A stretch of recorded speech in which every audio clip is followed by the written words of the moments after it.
1 minute late. First video. Hi everybody, this is ThorFromIT, here with the first of hopefully quite a few tech review videos I hope to do. A lot of these are going to be remade a little more professionally and put on YouTube, but I thought a fun thing to do would be to actually live stream some stuff, like first time unboxings, first time opinions, and also do live reviews, just to have something fun. If anybody has any questions that I could answer or something like that, I could do it live, and then maybe export these to YouTube. Anyway, so I'm going to get started here. My review today is on these headphones. I'm wearing the Skullcandy Hesh 2 wireless. I'm going to give you guys a little bit of an overview on build quality, features, and sound. I have a kind of an outline script. What I really liked about these headphones and what I really disliked about these headphones, and then if I think they're worth the money that you would spend on them. So I guess I'll just jump right into it. The Hesh 2 wireless look a little bit like this. There are two nice little ear cups. There's a lithium-ion battery in here. It's made with a shell of soft touch plastic that's all around in the cups on the outside, in the headband. You have a little bit of a different plastic on the inside for your adjustment rails, I guess. You have a Skullcandy logo that's just more metallic plastic. This is all matte finished. I believe the only metal in here is what's in the wiring and the screws, and this shiny bit right here is plastic. It's just 98% plastic, and it's nice. It's not this. It feels pretty sturdy, but it's not the sturdiest feeling thing to buy. Comes with 3 buttons. The multifunction button right here, that serves as turning on and off, turning on pairing mode, play pause, and that's really, you can accept and end phone calls as well with this, seeing that this is a Bluetooth headset. You have a minus and a plus button here. That's for raising and lowering the volume, as well as skipping ahead or to the previous song if you hold them for, I think, 3 seconds. On the cup that has the 3.5 millimeter headphone jack, you have inside the cup, I'm going to try to get a decent shot of that. Right there, you see your micro USB Type B jack, which you would use for charging the device and nothing else. There's a little light next to there that indicates whether or not it's charging. It doesn't really have any different flash or color or anything for when it's done charging. You just kind of have to guess. It's generally pretty good build quality. I've listed off most of the features. It also has these kind of pleathery pads. They're nice. There's general use foam in there. It's kind of like car upholstery foam, I guess. It's not super great. It's not super terrible. They're pretty comfortable. Resting on your head, they don't really hurt pressing in. I have a big head, big ears, and these fit around my ears pretty nicely. The sound quality, I would say, whether you're wired in or going wireless, they kind of lack that general Skullcandy, really, really bass heavy feel. I mean, sometimes I can squeeze some really good low ends out of it, but it's just something lacking compared to what I'm used to with the original Hesh series or other headphones. and it has more than mediocre, less than stupendous high and mids. That's my opinion on the sound. So let's continue on to what I really liked about the headset. First thing was good sound reproduction for the price. Like I said, everything is kind of equal. It's not flat sound reproduction. These are nowhere close to studio quality reproduction, obviously. But they do have the ability to reproduce smaller things that you normally wouldn't hear in songs with a generic pair of headphones. They're nice. I listen to a lot of metal, electronic, house, some trap, a lot of stuff really, but it's mostly those genres, and they do that pretty well. I'm pretty satisfied with the sound quality. Noise cancellation is really great. These cups are really stellar at isolating any outside noise. You can still hear a little bit, but you know, if you have the volume even at a moderate level, you're mostly just going to be hearing your music. Nothing much gets in, nothing much gets out. Battery life is really good. I use these non-stop, pretty much, and they last me at least a day and a half of just absolutely always on, always pumping out music or other sounds, like if I'm using them while I'm playing games or whatever. They have a really good battery life. The Bluetooth connection with some devices, like iOS devices especially, will actually show you how much battery is left. It gives a battery readout via Bluetooth, so that's really useful to have. You can see when about you're going to have to charge it. The battery charges fairly quickly. I can charge this for about 15 minutes, and I haven't really gauged this professionally, but I'm pretty sure I can get an almost full charge after 15 minutes of just generic wall outlet micro USB cable.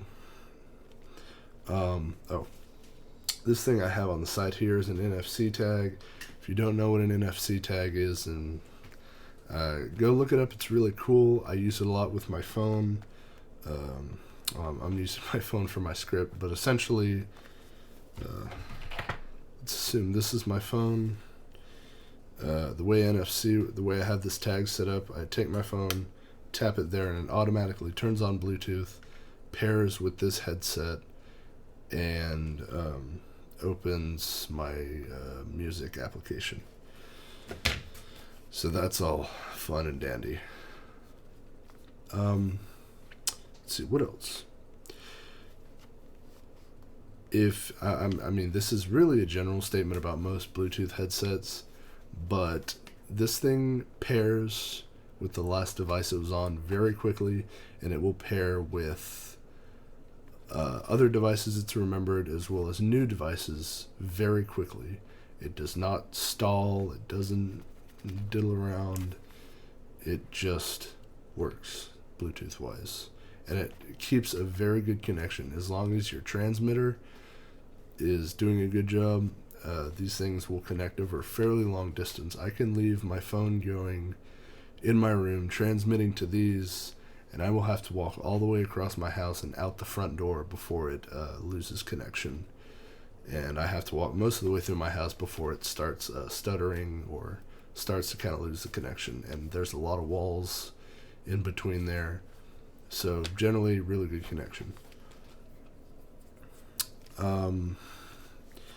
Next thing is the 3 buttons that are on this headset are really useful. They do their job, they do it quick, they do it well, and they packed most of the features that you would generally use for music player control into these 3 buttons: volume, play, pause, skip, back. It doesn't get much simpler than that.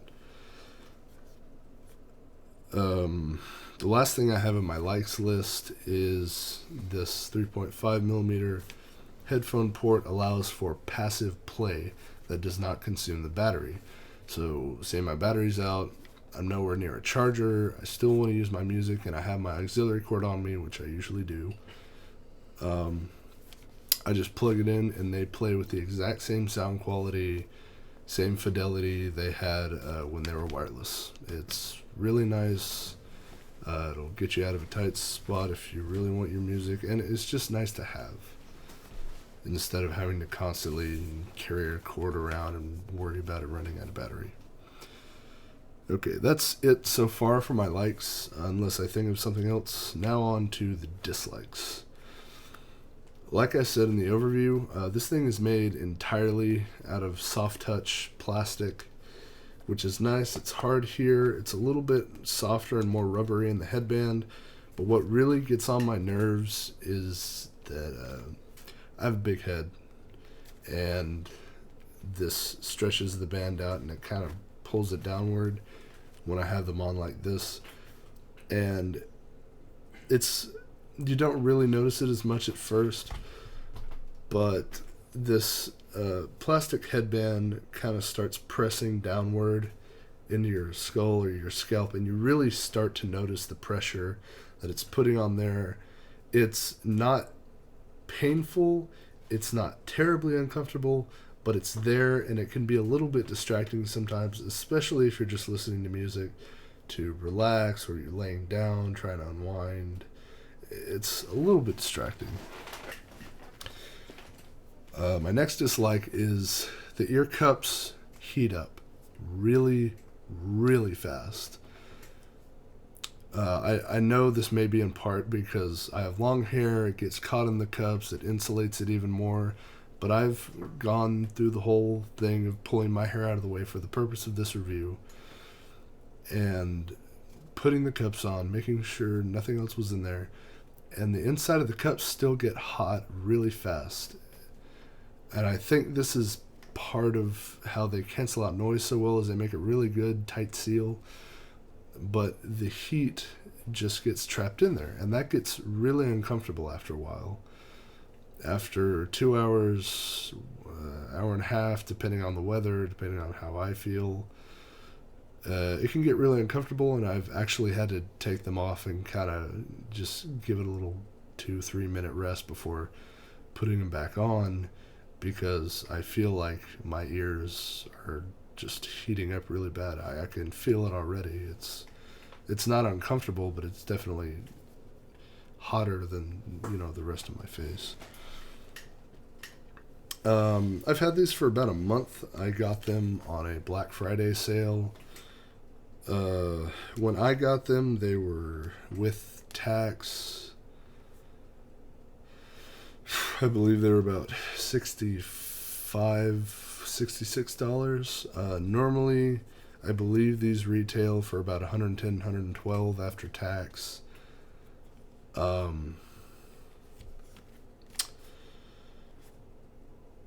And after I've had these for a month, I've noticed that it takes a very long press in order to actually turn the headset on. I'd say at least a good 5-6 seconds, whereas before I would only have to press it for maybe 1 or 2 seconds before it would turn on. And I don't know if that's the button sensitivity, something having to do with the battery, or just how long I've had it, build quality, I don't know. It's just something I noticed that kind of bugs me, because I have to sit there while I want to be using my hand for other things, moving my mouse, doing stuff, and instead I'm sitting here just waiting for this to turn on. It's a little bit of an annoyance. Another thing is the limited cup angle. Now, the headphone, I probably should have mentioned this in the beginning. The pair of headphones I'm referencing this against is kind of a standard amongst a lot of people, audiophiles and just general listeners. The Audio-Technica ATH M50s. And regardless of what I'm referencing against. These headphones have very limited cup angles. For people that like to angle their headphones differently or wear them in different ways, maybe put them around their neck, the limited angle of turning on these cups is really, really constrictive. It makes you feel like once you put them on, they're kind of stuck on your head. You can't really put them around your neck because they're honestly a little bit... Yes, I have like a big neck, big head, woo. But even then, it's still really constrictive. I mean, these are pulled all the way out, and I can still feel them kind of pressing back. And I'm sure for some people it's going to be a little bit uncomfortable because it's kind of hard to just match it up. The twist on the headband is all right, but that still doesn't... actually, that's pretty good. But that still doesn't account for the lack of turnability, I guess. Another big disappointment I had in this headset was where the charging port is located. In a lot of over-the-ear Bluetooth headsets that I've looked at, the charging port is somewhere here on the bottom of the cup, maybe on the opposite side to the headphone jack. And it allows you especially to charge while listening to music. And I just find it really disappointing that if I want to charge this, especially if I want to charge it to full battery life, that I have to take the headset off, lay it on a table, connect it to I have to work at it to get the charging cable in this little hole right here beyond the cup, inside the arm. And it's just a nuisance. It's one of my biggest disappointments with this headset. And I really wish they would change that because, I mean, unless they had no other option to put it there, they really could have done better with the design. So that's really one of my biggest things. Another thing that goes along with that is the charging cable. If you have kind of a flimsy one, or if you're afraid your cups might get knocked around or something, there is a small risk of actually breaking whatever charging cable you're using or the jack itself while moving this around, because all it takes is enough force inside there and snap. That's kind of a sub point to that thing. Hello, Paige Sean. Thank you for your comment. There we go. The next and second to last disappointment I have is this kind of thing that I see a lot of headphone makers doing, where they will make the cable, I don't know what to call it except shielding leeway, is very thin. You essentially have to stick with the auxiliary cord that Skullcandy gives you, or go find another cable that has a very, very narrow plastic shielding around the soldering points in order to get it into the port. And that really, really gets on my nerves because I'm a tall guy. I have a long torso. I usually keep my phone in my pockets. I sometimes have to buy just a longer auxiliary cord if I want it to reach from my cord optional headphones to my media device and still have enough leeway to move around, bend over, stuff like that. And it really just makes you feel like you have to buy their branded stuff, which maybe they want you to think that. I don't find that to be very accommodating, though, and that's my second of three big disappointments. My last and final disappointment, my last and largest disappointment is with the microphone. It's a little bit difficult to see, but that is a microphone. It is a sound intake. Now, this isn't really supposed to be used as a gaming headset. I use it with my computer if I'm playing a lot of solo games, especially because I have my mic right here. I don't need to use the mic in this. I have a nice high quality mic right here. But part of being a Bluetooth headset is the ability to take calls. Now, I know some of you might say that, this is a music listening device primarily. Yay.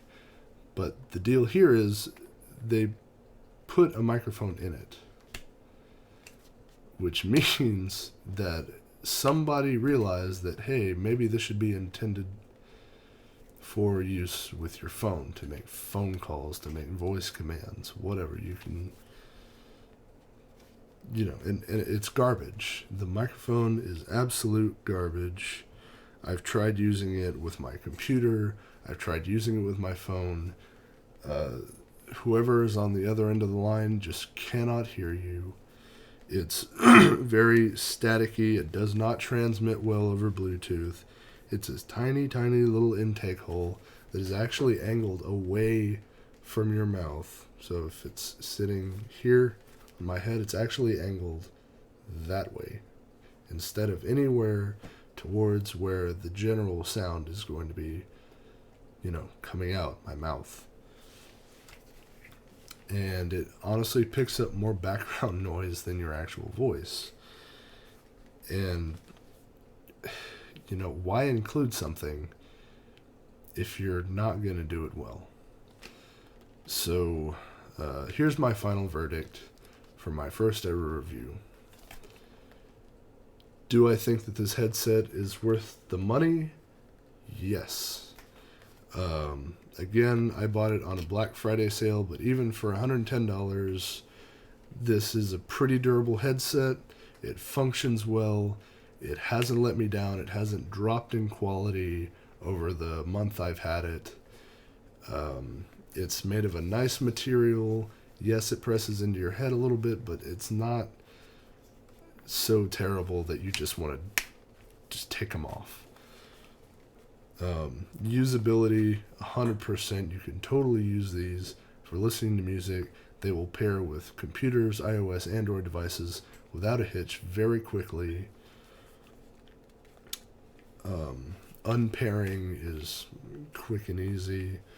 Turning it on and off is really nice. Entering pairing mode only requires you to hold the on button for a couple extra seconds, and it's just great. Obviously I'm a little bit disappointed in some design features, but overall I do think this is a great headset to have. It is definitely worth your money. If you want to go pick one up, I encourage you to maybe see if Amazon has a good deal on this, or if the Skullcandy website has a special offer on it. If you can get it cheaper, obviously I would encourage you to. But yeah, there we go. Final verdict. I noticed that I believe we only have one viewer, but if anybody else who is coming has any questions, now would be the time to ask them.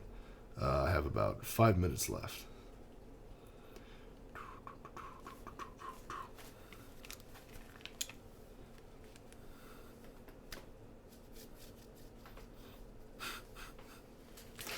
I am eagerly watching the chat pane. So, one thing I thought of while you were talking, yes, was that your head may be a larger design, like size-wise, than was intended for the microphone. I'm just saying because I realized whenever you were talking about the microphone issue, for you it points away, but for me, at least on mine, it points just straight forward, and so maybe that's why you have such a hard time with yours picking up sound, because I've used it for phone calls primarily since the Moto that I was using, I couldn't hear jack diddly squat in phone calls on, so I had to use the headset, and it picked up fine for me. That might be a good point. Yeah. This is a ONTG 42 over here on my couch, in case anybody was wondering. Another thing is comfort of these things is spectacular. It is. 7+ day trip that I went on, each day with 5 or more hours of driving, and I never got uncomfortable with the headphones. Actually, I'm going to move the microphone just a wee bit. Hopefully that doesn't make too much extra noise. There we go. The co-host chair. I actually like that. I like this little desktop stand. Yeah. But yeah, like for 7 straight days, every day wearing it for the headphones for 5 hours at a time, and I had zero discomfort. Where on like my old Hesh ones, I know had a problem where if you wore them too long, they'd clamp down on the blood vessels right above your ears, and you'd get like headaches after a while. And the Turtle Beaches I use also have that problem, but these had no problem with that whatsoever. You heard it live. To anybody who may just stumble upon this in the future, I encourage you to leave me a message or tune in for other live reviews and such, and kind of give me some suggestions on what you'd like to see me do. I'll probably be I recently bought a bunch of new toys, like this Amazon Basics little kind of 4 credit cards on top of each other sized battery. I really like it. It works really well. Holds a good charge. I bought a nice little tripod stand for my microphone. I recently got a Moto X 2015 Pure Edition, and that's fun to play with. Sexy. I got a case for it. You know, I'd be willing to buy new stuff to do reviews if anybody really wanted to see it, but for right now, we're kind of just starting out. I intend pretty soon to make a little bit more professionally produced version of this and stick it up on YouTube so anybody can come there and kind of see. Hey, Seb. How's it going, buddy? Oh, I thought you weren't going to make it. I'm pretty much done with the video, but you can check it out in the archives. It's good to see you. Everybody, I don't have my normal chat pane up anymore, but Seb Please is his Twitch name. He's really funny, Italian guy, plays a bunch of video games like Bloodborne. I love watching his stuff. Go check him out if you want. Doing good, man. Awesome. Well, it's 5 o'clock. This has been a 30-minute review, and I really don't have anything else to say. Again, if you'd like to see something reviewed, let me know. Send me a private message on Twitch, or just tune in for another one of my streams. Leave it in the comments. If this gets big enough, I'd love to do this on a bi-month or a bi-weekly or weekly basis. I'd be totally willing to do a bunch of extra work so I can afford to go out and buy new tech to show you guys, give my honest opinion, live unboxings, lots of Q&A about hardware I use, and maybe I'll start some software too. I have a potential partner that I hope to work with. I don't know that he's 1,000% keen on it though yet, so we'll see how that goes. Anyway, I'm ThorFromIT. This has been a live review of the Skullcandy Hesh 2 wireless headphones. I hope you have an awesome